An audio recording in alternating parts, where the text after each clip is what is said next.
कुमारी मायावती जी जिंदाबाद, जिंदाबाद जिंदाबाद। बाबा साहब अमर रहे, अमर रहे अमर रहे, बाबा साहब अमर रहे, अमर रहे अमर रहे, मान्यवर कांशी राम जी अमर रहे, अमर रहे अमर रहे, मान्यवर कांशी राम जी अमर रहे, अमर रहे अमर रहे। बीएसपी की क्या पहचान, नीला झंडा हाथी निशान, बीएसपी की क्या पहचान। नीला झंडा हाथी निशान। बहन जी आप आगे बढ़ो, हम आपके साथ हैं, बहन जी आप संघर्ष करो, हम आपके साथ हैं, बहन जी आप संघर्ष करो, हम आपके साथ हैं। पुरुषों के सम्मान में, बीएसपी मैदान में, फूले के सम्मान में, बीएसपी मैदान में, शाहू के सम्मान में, बीएसपी मैदान में, बाबा के सम्मान में, बीएसपी मैदान में, पुरुषों के सम्मान में, बीएसपी मैदान में। बीएसपी आई है, नई रोशनी लाई है, बीएसपी आई है, नई रोशनी लाई है। बीएसपी की क्या पहचान, नीला झंडा हाथी निशान, बीएसपी की क्या पहचान। नीला झंडा हाथी निशान। देश की मजबूरी है, बहन जी जरूरी है, देश की मजबूरी है,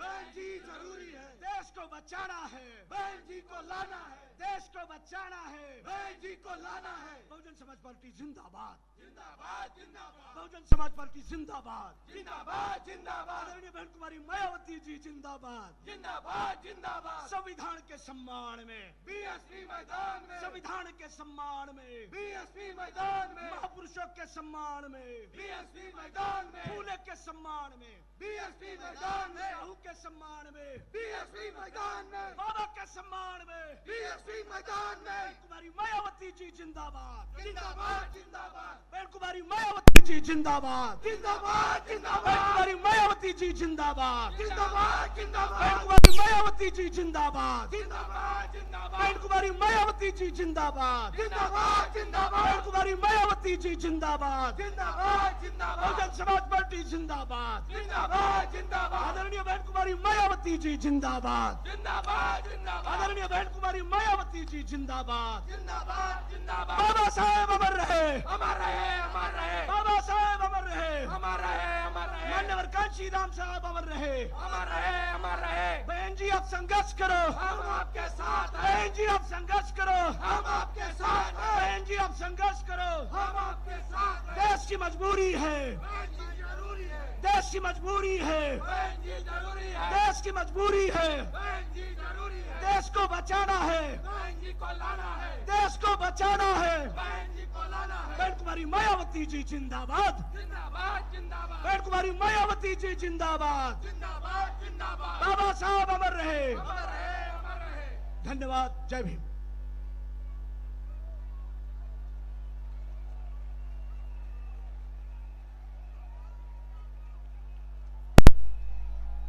आज नागपुर की सरजमी पर देश में सामाजिक क्रांति की मसीहा मान सम्मान व स्वाभिमान की प्रतीक बहुजन समाज पार्टी की राष्ट्रीय अध्यक्ष, देश के सबसे बड़े सूबे उत्तर प्रदेश की चार बार मुख्यमंत्री रही, पूर्व सांसद आदरणीय बहन जी हम सबके बीच में नागपुर के प्रत्याशी श्री योगेश लांजेवार जी, रामटेक लोकसभा के प्रत्याशी श्री संदीप मेश्राम जी, गोंदिया भंडारा लोकसभा के प्रत्याशी श्री कुंभलकर जी, गढ़चिरौली लोकसभा के प्रत्याशी श्री योगेश नामदेव जी, चंद्रपुर लोकसभा प्रत्याशी श्री राजेंद्र रामटिके जी, यावतमल लोकसभा प्रत्याशी श्री हरि बाबू राठौड़ जी, नांदेड़ लोकसभा प्रत्याशी श्री पांडुरंग राम जी, अमरावती लोकसभा प्रत्याशी संजय गाडगे जी, वर्धा लोकसभा प्रत्याशी श्री मोहन रैकवार जी, बुल्ढाना लोकसभा प्रत्याशी श्री गौतम किसान मांगड़े जी, हिंगोली लोकसभा प्रत्याशी श्री गजानन रुडाबा जी ढोल जी, अकोला लोकसभा प्रत्याशी श्री काशी नाम दमोरे जी, परभनी लोकसभा प्रत्याशी आलमगीर जी के साथ साथ समस्त महाराष्ट्र प्रदेश के प्रत्याशियों के समर्थन में आज चुनावी जनसभा को संबोधित करेंगी। आप सभी लोग आदरणीय बहन जी का जोरदार तालियों के साथ में स्वागत व अभिनंदन करेंगे।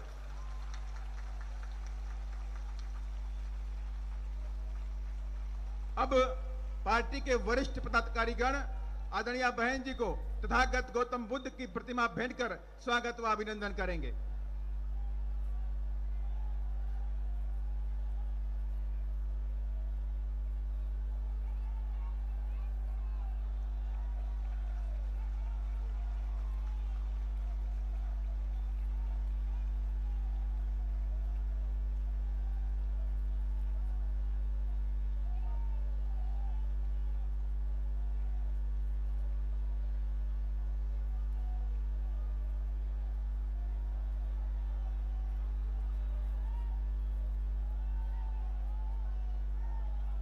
अब मैं आदरणीय बहन जी से विनम्र आग्रह करता हूं कि आप अपने ख्यालात रखें। आदरणीय बहन जी।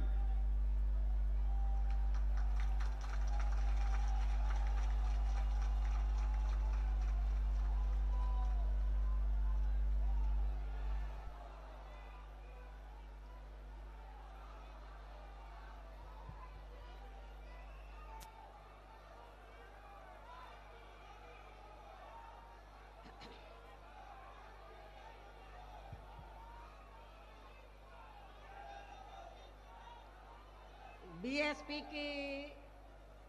इस चुनावी जनसभा में इकट्ठा हुए पार्टी के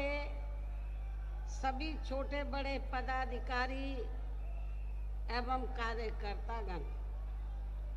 आज आप लोग देश में व यहाँ आपके महाराष्ट्र प्रदेश में भी लोकसभा के लिए हो रहे आम चुनाव में आपके नागपुर लोकसभा व इससे लगी अन्य लोकसभा की सीटों से भी चुनाव लड़ रहे अपनी पार्टी के उम्मीदवारों के समर्थन में मुझे सुनने के लिए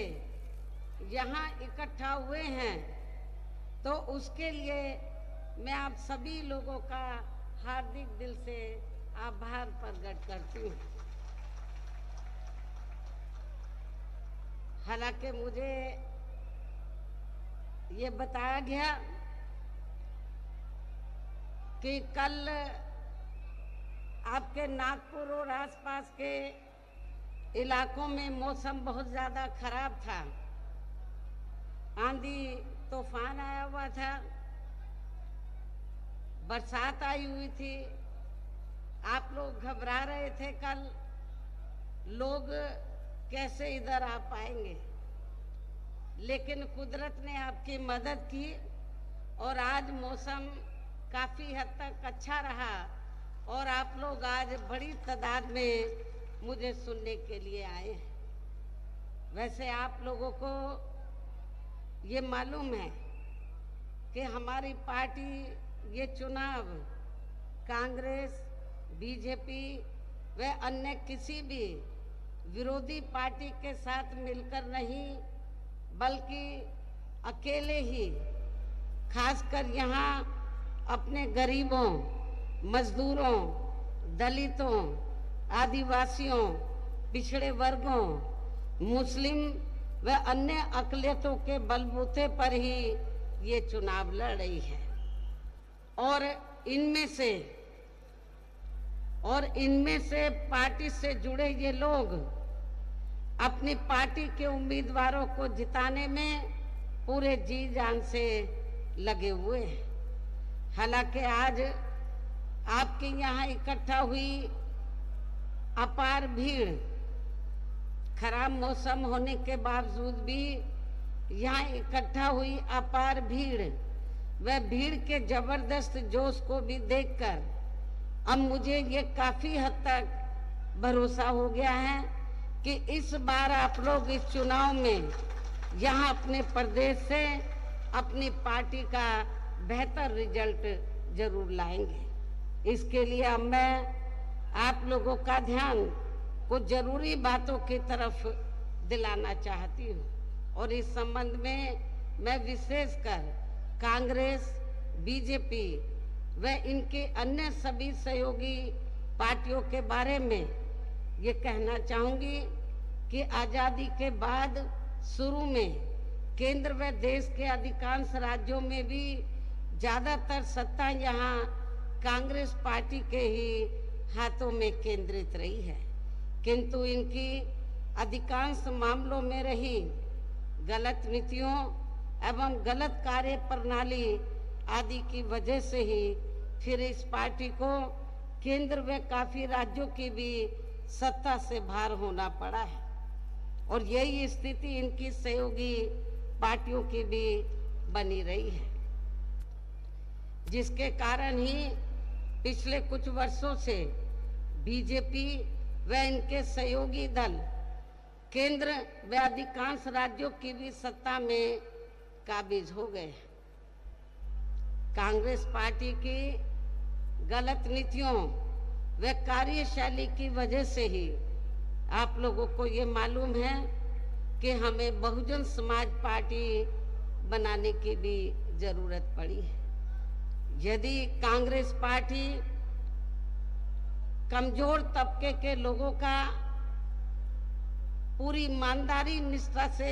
भला करती, उनको भारतीय संविधान के तहत जो दिए गए कानून है उनका पूरा लाभ उनको देती, तो शायद हमें बहुजन समाज पार्टी को बनाने की जरूरत नहीं पड़ती। लेकिन बीएसपी को बनाने की जरूरत इसलिए पड़ी क्योंकि कांग्रेस पार्टी की कथनी करने में काफी अंतर रहा है। आप लोगों को ये भी मालूम है कि आप लोग कांग्रेस पार्टी के राज में काफी लंबे अरसे तक ये संघर्ष करते रहे कि बाबा साहब डॉक्टर अंबेडकर को भारत रत्न की उपाधि से सम्मानित किया जाना चाहिए। लेकिन कांग्रेस पार्टी ने बाबा साहब डॉक्टर अंबेडकर को अपने जीते जी उनको भारत रत्न की उपाधि से सम्मानित नहीं किया। और इतना ही नहीं, इनके कारवां को, मूवमेंट को आगे बढ़ाने वाले, बाबा साहब के देहांत के बाद इनके कारवां को, मूवमेंट को आगे बढ़ाने वाले मान्यवर श्री कांशीराम जी की जब डेथ हुई, मृत्यु हुई, तो तब सेंटर में कांग्रेस पार्टी पावर में थी। तो सेंटर में कांग्रेस पार्टी ने एक दिन का भी मान्यवर श्री कांशीराम जी के सम्मान में राष्ट्रीय शोक डिक्लेयर नहीं किया था। इतना ही नहीं, बाबा साहब डॉक्टर अंबेडकर के अथक प्रयासों से अति पिछड़े वर्ग के लोगों को जो मंडल कमीशन की जो रिपोर्ट आई उसके तहत जो उनको आरक्षण का लाभ मिलना चाहिए था, तो कांग्रेस पार्टी की सरकार ने सेंटर में अपनी हुकूमत के दौरान मंडल कमीशन की रिपोर्ट को भी लागू नहीं किया, जिसके कारण पिछड़े वर्ग के लोगों को आरक्षण का पूरा लाभ नहीं मिल सका। बहुजन समाज पार्टी के ही अथक प्रयासों से, संघर्ष के कारण ही फिर मंडल कमीशन की रिपोर्ट जब कांग्रेस सेंटर से बाहर हुई और श्री बीपी सिंह की सरकार बनी, तब ये मंडल कमीशन की रिपोर्ट लागू हुई थी। और उसके लिए बहुजन समाज पार्टी को काफी संघर्ष करना पड़ा था। पहली बार बीएसपी के कुछ एमपी जीत कर आए थे 1989 में, मैं खुद भी जीत कर आई थी। श्री बीपी सिंह चाहते थे कि हम आपका समर्थन चाहते हैं बीएसपी का, और मान्यवर श्री कांशीराम जी को उन्होंने ये कहा कि आप जो भी मंत्रालय मायावती को देना चाहते हैं हम देने के लिए तैयार हैं, लेकिन आप हमें समर्थन दे दीजिए। तो हमने उस समय श्री बीपी सिंह को ये कहा कि हमें कोई मंत्री पद या बड़ी कुर्सी आदि नहीं चाहिए, हमारी केवल 2 ही मांगे हैं, परम पूज्य बाबा साहब डॉक्टर अंबेडकर को भारत रत्न की उपाधि से सम्मानित करना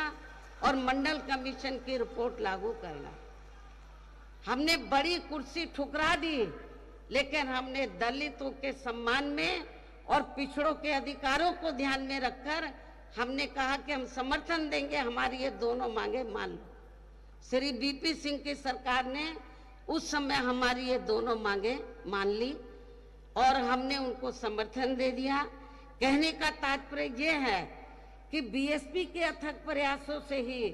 तो बाबा साहब डॉक्टर अंबेडकर को उनको भारत रत्न की उपाधि से सम्मानित किया गया और मंडल कमीशन की रिपोर्ट लागू की गई।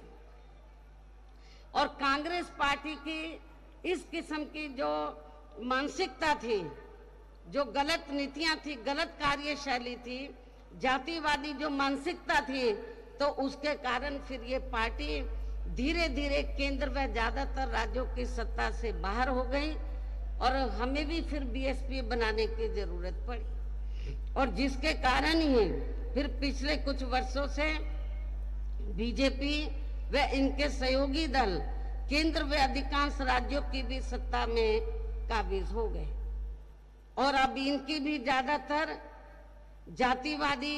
पूंजीवादी, संकीर्ण, सांप्रदायिक व द्वेषपूर्ण नीतियों एवं कार्य प्रणाली आदि से तथा इनकी कथनी व करनी में भी काफी अंतर होने की वजह से ऐसा लगता है कि इस बार ये पार्टी भी यानी कि भारतीय जनता पार्टी भी केंद्र की सत्ता में आसानी से आने वाली नहीं है, बशर्ते यदि ये चुनाव इस बार फ्री एंड फेयर होता है तथा आम चर्चा के मुताबिक वोटिंग मशीनों में भी कोई गड़बड़ी आदि नहीं की जाती है। और वैसे भी इस बार चुनाव में इनकी कोई भी पुरानी व नई चल रही नाटकबाजी, जुमलेबाजी व गारंटी आदि काम में आने वाली नहीं है, क्योंकि अब देश की जनता काफी हद तक इस बात को समझ चुकी है कि इनकी पार्टी ने अब तक देश के विशेषकर गरीबों, कमजोर तबकों, मध्यम वर्गीय एवं अन्य मेहनतकश लोगों को जो इन्हें अच्छे दिन दिखाने के असंख्य प्रलोभन भरे वायदे किए हैं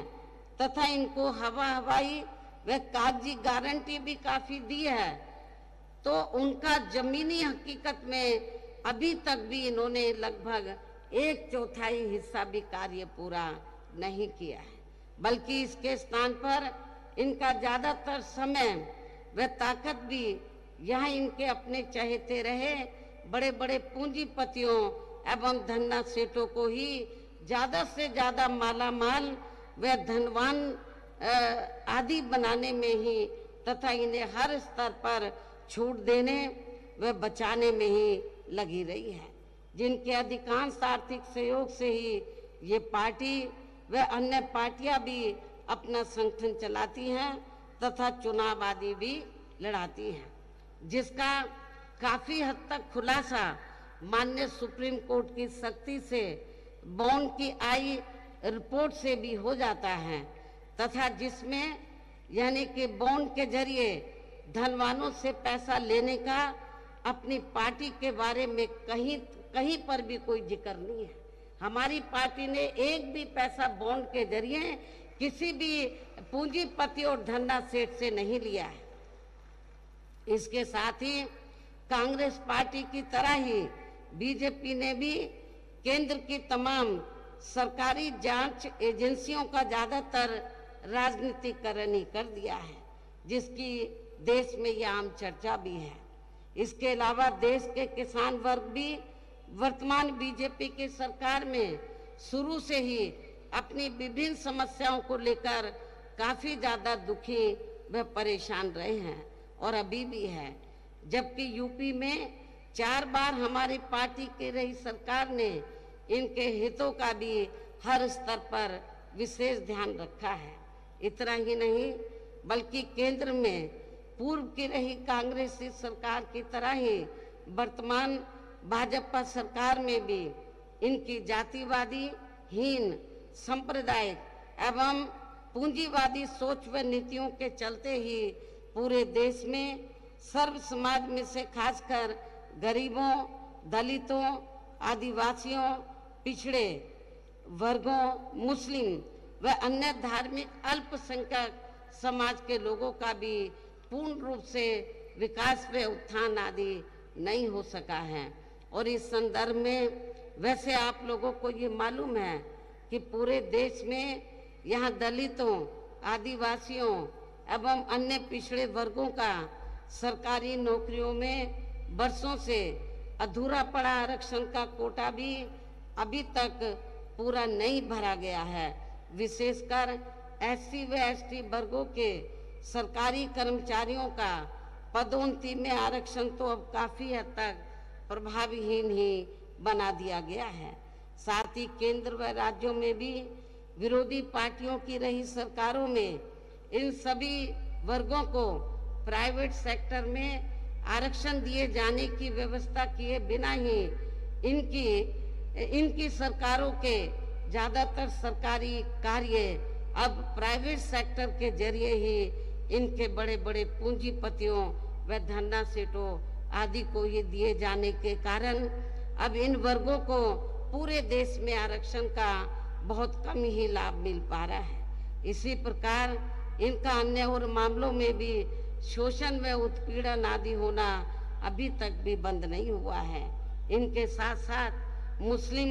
व अन्य धार्मिक अल्पसंख्यक समाज के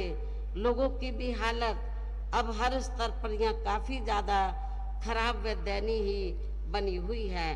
जिसका काफी कुछ खुलासा सच्चर कमेटी की रिपोर्ट में भी किया गया है। इतना ही नहीं बल्कि पिछले कुछ वर्षों से केंद्र व अधिकांश राज्यों में भी बीजेपी व आरएसएस की सरकारों के चलते अब इनका विकास एवं उत्थान आदि होना भी काफी हद तक बंदसाई हो गया है। आए दिन इन पर खासकर धर्म की आड़ में हो रही जुल्म जाति भी यहाँ काफी ज्यादा चरम सीमा पर पहुंच चुकी है। इनके साथ साथ अपर कास्ट समाज में से विशेषकर गरीब लोगों की भी हालत हमें कोई खास अच्छी नजर नहीं आती है। इनकी गलत कृषि नीतियों के कारण किसान वर्ग भी आए दिन आंदोलित ही रहता है। साथ ही इनकी गलत आर्थिक नीतियों की वजह से देश की अर्थव्यवस्था पर भी इसका काफी बुरा प्रभाव पड़ रहा है, जिससे यहाँ विशेषकर छोटे एवं मध्यम वर्गीय व्यापारी वर्ग भी काफी ज्यादा और अब केंद्र में पूर्व की रही सरकारों की तरह ही वर्तमान भाजपा सरकार में भी यहाँ पूरे देश में गरीबी, बेरोजगारी एवं महंगाई आदि भी लगातार काफी ज्यादा बढ़ रही है। देश में हर स्तर पर फैला भ्रष्टाचार भी अभी तक कोई खास खत्म नहीं हुआ है। इनके अलावा केंद्र की वर्तमान भाजपा सरकार में भी अपने देश की सीमाएं अभी तक भी पूरे तौर से सुरक्षित नहीं है। ऐसे में अब आप लोगों को देश में हो रहे लोकसभा चुनाव में कांग्रेस, बीजेपी व इनकी सहयोगी पार्टियों को भी केंद्र की सत्ता में आने से जरूर रोकना है, जिनकी नीतियों व कार्यशैली आदि को आप लोग काफी हद तक आजमा भी चुके हैं और अब ये विरोधी पार्टियां किस्म किस्म के साम, दाम, दंड भेद आदि अनेकों हथकंडे इस्तेमाल करके केंद्र की सत्ता में आने की पूरी कोशिश में लगे हैं, जिनसे अपनी पार्टी के लोगों को हर स्तर पर काफी ज्यादा सावधान रहना है। और इस मामले में विरोधी पार्टियां अपने अपने पक्ष में हवा बनाने के लिए खासकर मीडिया, ओपिनियन पोल व सर्वे आदि का जो बड़े पैमाने पर इस्तेमाल कर रही हैं, तो उनसे पार्टी के लोगों को बिल्कुल भी गुमराह नहीं होना है। इसके साथ ही विरोधी पार्टियों के विभिन्न रूपों में जारी किए गए इनके हवाई व प्रलोभन भरे चुनावी घोषणा पत्रों एवं वायदों आदि के बहकावे में भी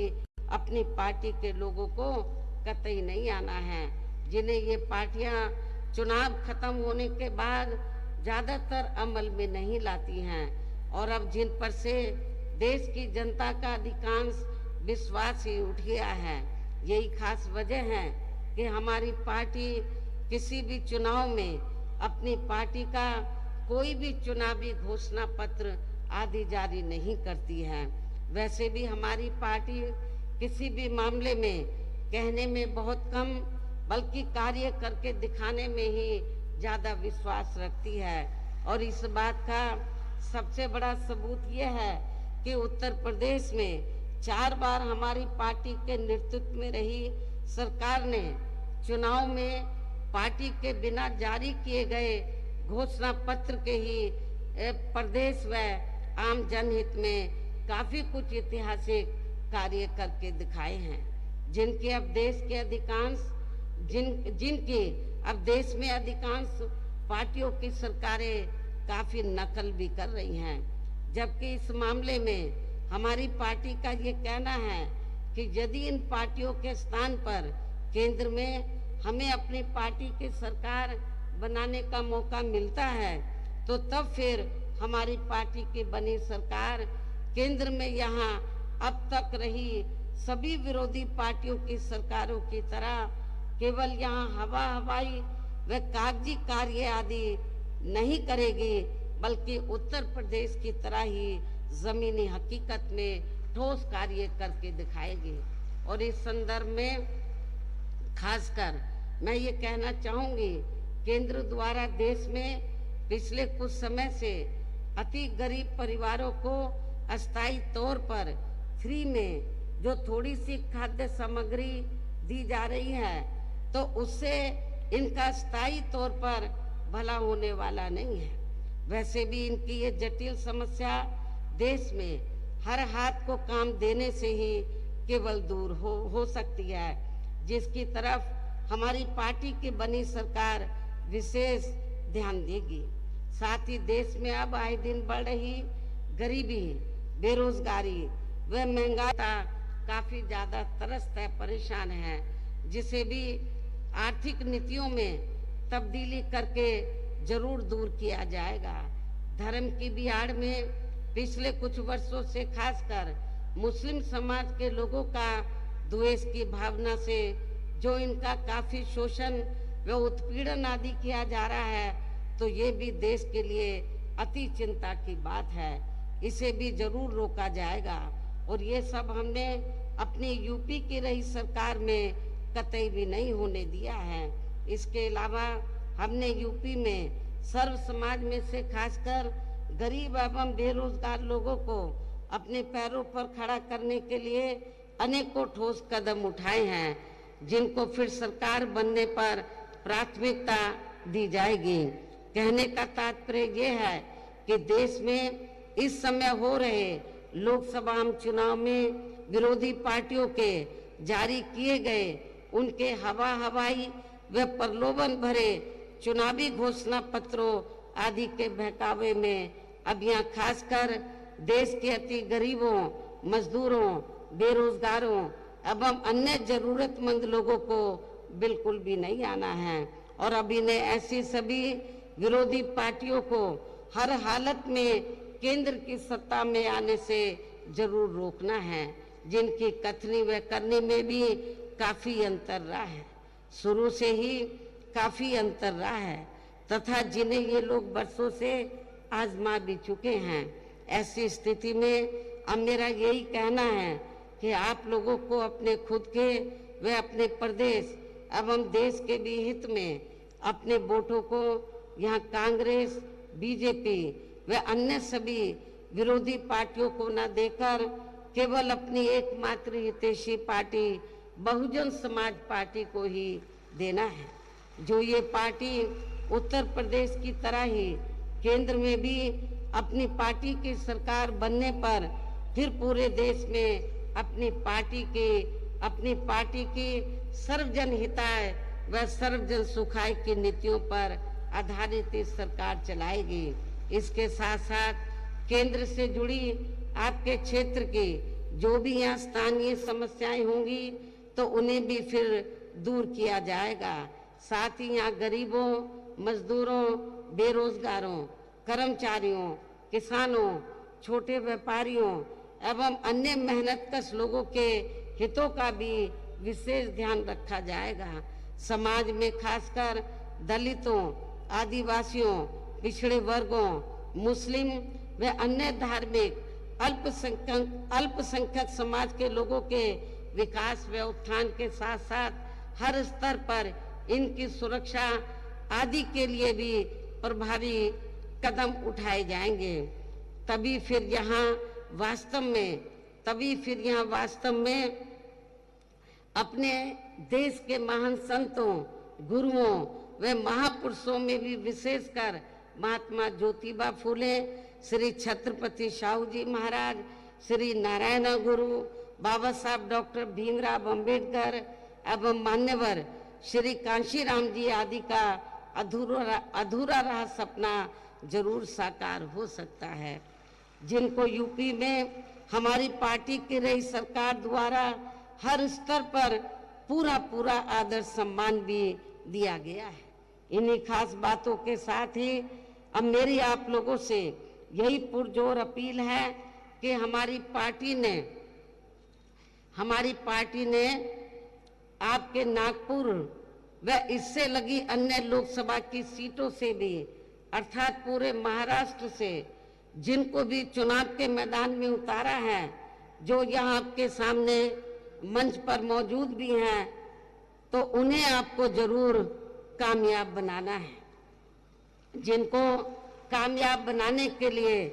यहाँ सेंटर एवं स्टेट के कोऑर्डिनेटर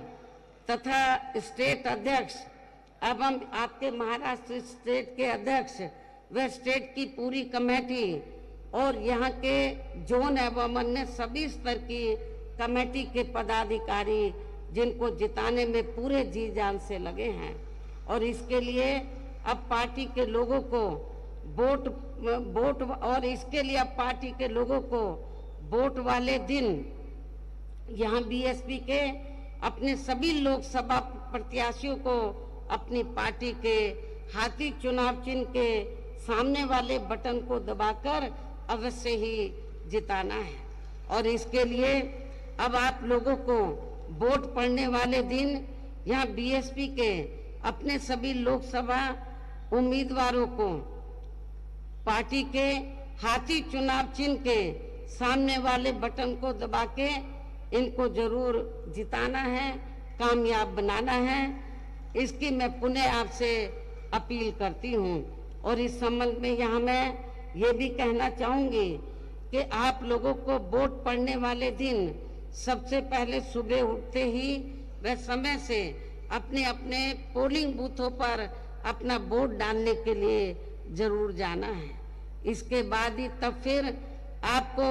अपना अन्य कोई कार्य करना है। और इस मामले में हमारी महिलाएं भी अपने पुरुषों से पीछे नहीं रहेंगी, जो वोट वाले दिन पुरुषों से बढ़ चढ़कर अपने अपने पोलिंग बूथों में अपने उम्मीदवारों को पोलिंग बूथों पर अपने उम्मीदवारों को वोट डालेंगी। इसके साथ साथ आपका ये भी पूरा प्रयास होना चाहिए कि आपके अपने अपने पोलिंग बूथों का कोई भी वोट पड़ने से ना रह जाए, अर्थात अपनी पार्टी का एक एक वोट समय से जरूर पड़ जाना चाहिए। और अब मैं अंत में पुनः यहाँ अपनी पार्टी के सभी उम्मीदवारों को जो यहाँ मंच पर मौजूद हैं, अपनी पार्टी के इन सभी उम्मीदवारों को पार्टी के हाथी चुनाव चिन्ह के सामने वाले बटन को दबा के उन्हें भारी वोटों के अंतर से जिताने की अपील के साथ ही अब मैं अपनी बात यही समाप्त करूं। लेकिन इससे पहले मैं ये भी कहना चाहूंगी कि परम पूज्य बाबा साहब डॉक्टर अंबेडकर ने अपने जीते जी महाराष्ट्र में उनका वैसे तो पूरे देश के लिए उन्होंने काम किया, लेकिन महाराष्ट्र में खासकर जो ये उनकी कर्म भूमि रही है, तो बाबा साहब डॉक्टर अंबेडकर ने पूरा प्रयास किया था कि आप महाराष्ट्र सेंटर के साथ साथ खासकर महाराष्ट्र स्टेट की पॉलिटिकल पावर की मास्टर की आप लोग अपने हाथ में लें। लेकिन उनके जीते जी आप लोग इसमें कामयाब नहीं हो सके। उनके देहांत के बाद फिर इनके कारवां को, अधूरे पड़े कारवां को मान्यवर श्री कांशीराम जी ने तो मंजिल तक पहुंचाने का पूरा अथक प्रयास किया। इत्तेफाक से मान्यवर श्री कांशीराम जी की ये भी महाराष्ट्र की कर्म भूमि रही। उन्होंने पूना से इस मूवमेंट को शुरू किया, पूरे महाराष्ट्र में लेकर गए, पूरे देश में लेकर गए, बहुत मेहनत की उन्होंने। लेकिन उनके जीते जी आप लोगों ने उनको निराश ही रखा, बाबा साहब को भी निराश किया, मान्यवर श्री कांशीराम जी को भी निराश किया। अब दोनों हमारे बीच में नहीं हैं। मेरे आप लोगों से पुरजोर अपील है कि यदि आप लोग वास्तव में परम पूज्य बाबा साहब डॉक्टर भीमराव अंबेडकर और मान्यवर श्री कांशीराम जी के आप सच्चे अनुयायी हैं, तो जो गलतियां अभी तक आप लोगों ने की हैं उसमें सुधार लाकर आप लोग उनके अधूरे पड़े कारवां को जरूर आप लोग पूरा करेंगे। अभी मौका मिल रहा है, आप पूरे देश में लोकसभा का आम चुनाव हो रहा है, आपके महाराष्ट्र जिसके तहत आपके महाराष्ट्र स्टेट में भी हो रहा है। मेरी आप लोगों से पुरजोर अपील है, खास तौर से नागपुर विदर्भ के लोगों से और इस क्षेत्र के लोगों से, वैसे तो पूरे महाराष्ट्र के लोगों से पुरजोर अपील है कि आप लोग